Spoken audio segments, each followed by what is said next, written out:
ইনকিলাব জিন্দাবাদ। নাগরিকদের বাড়ি থেকে ভোট করতে হবে, নিয়মিত ড্রেনগুলির পরিষ্কার ব্যবস্থা গ্রহণ করতে হবে, জনস্বাস্থ্য সুরক্ষায় ড্রেনগুলি।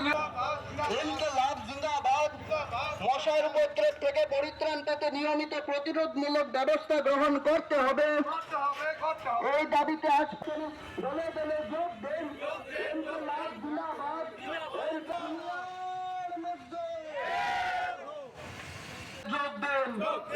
চলাচলে অযোগ্য রাস্তা ও কালভার্ট রক্ষায় ড্রেনগুলি নিয়মিত পরিষ্কার ও আবর্জনা সরানোর ব্যবস্থা গ্রহণ করতে হবে। আপনারা জানেন আমাদের রাজ্যে কখনো ডাবল ইঞ্জিন কখনো ট্রিপল ইঞ্জিনের নামে এই যে বিজেপি সরকার চলছে, তারা আবার গর্ব করে বলে তারা জোট সরকার, তাদের সঙ্গে নাকি তিপ্রামথা এবং আইপিএফটি দলও আছে। 18 সালে ক্ষমতায় বসার পর বাজার গরম করেছিল, দিল্লি থেকে কলসি দিয়ে টাকা আনবে, মানুষকে পরিষেবা দেবে। দেশের প্রধানমন্ত্রী পর্যন্ত এখানে এসে গর্বের সহিত উচ্চারণ করেছিল মানিক বাদ দিয়ে হীরার সরকার। আমরা এখন লক্ষ্য করছি হীরার সরকারের পরিবর্তে কয়লার সরকারে রূপান্তরিত হয়েছে এই সরকারটা। কয়লার পরিষেবাও দিতে পারছে না। মেঘালয় থেকে এখন কয়লাও আসে না, স্ত্রীর দোকানে কয়লাও পাওয়া যায় না, হীরা দূরের কথা কয়লা পর্যন্ত দিতে পারছে না। আজকে আগরতলার পৌর নিগমের এই যে আমাদের পূর্ব জোন, এই পূর্ব জোনের অন্তর্গত আমাদের সিপিআইএমের কর্মী সমর্থকরা এখানে এসেছেন বিক্ষোভ করার জন্য। আমরা জানি না এই বিক্ষোভ করে সরকারের টনক নড়বে কিনা। আপনারা লক্ষ্য করবেন মানুষ সন্ধ্যার পর এমনকি সকালবেলা পর্যন্ত ঘরে থাকতে পারে না মশার উপদ্রবে। আকাশ ডাকলে পরে গুড়গুড় করলে পরে রাস্তায় জল জমে যায়, কয়েক ফোঁটা বৃষ্টি হলে রাস্তায় জল জমে। অদ্ভুত পরিবেশ আগরতলা শহরে। যেখানে ইচ্ছা হচ্ছে সেখানে জিনিসপত্র রেখে বাড়িঘর নির্মাণ হচ্ছে, ফ্ল্যাট নির্মাণ হচ্ছে। সরকার হুঙ্কার দিচ্ছে, মেয়র সাহেব গরিব মানুষকে উচ্ছেদ করে দিচ্ছে।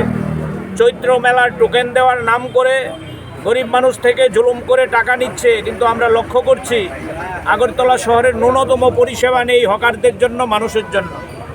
এই যে নৈরাজ্য, উল্টো দিকে ট্যাক্স তিন গুণ ডাবল করে দিয়েছে। আমরা বলছি এই ট্যাক্স নিয়ে তুমি কোনো পরিষেবা দেবে না, সরকার তো চলতে পারে না, এটা তো সরকার না। এই সমস্ত দাবি নিয়ে বাড়ির থেকে নর্দমা কত বলবো আপনাদের। আগে আমাদের এখানে প্রাক্তন কাউন্সিলর দাঁড়িয়ে আছে আমার সামনে, জিজ্ঞেস করবেন। তা সিস্টেম ছিল বাড়ির থেকে নর্দমা আনার।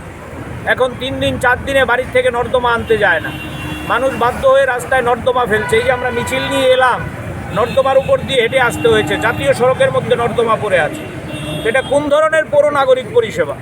আর আমাদের মেয়র সাহেব হুঙ্কার দিচ্ছেন যে আগামী 1 বছরের মধ্যে নাকি আগরতলার চেহারা পাল্টে যাবে। হ্যাঁ, পাল্টে যাবে, পাল্টে তো গেছেই আগরতলা শহর। রাতের অন্ধকারে ব্যবসায়ী ছিনতাই হয়ে যায়, রাতের অন্ধকার নিরাপদ না, মেয়েরা চলতে পারে না। বটতলা থানার নাকের ডগায় আপনারা লক্ষ্য করেছেন পুলিশের উপর আক্রমণ। এবং গোটা রাজ্যে কি চলছে এই নিয়ে যত কম বলা যায় তত মঙ্গল। আজকে আমাদের বিরোধী দলনেতার উপর আক্রমণ সংঘটিত হয়েছে।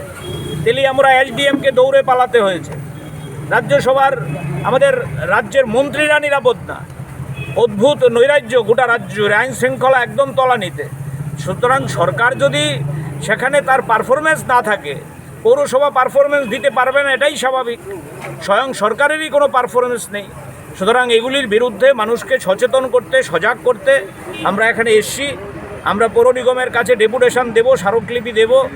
আমরা আপনাদের মধ্য দিয়ে গোটা রাজ্যের মানুষের কাছে আহ্বান করতে চাই, এর বিরুদ্ধে রাস্তায় নামা ছাড়া কোনো বিকল্প নেই।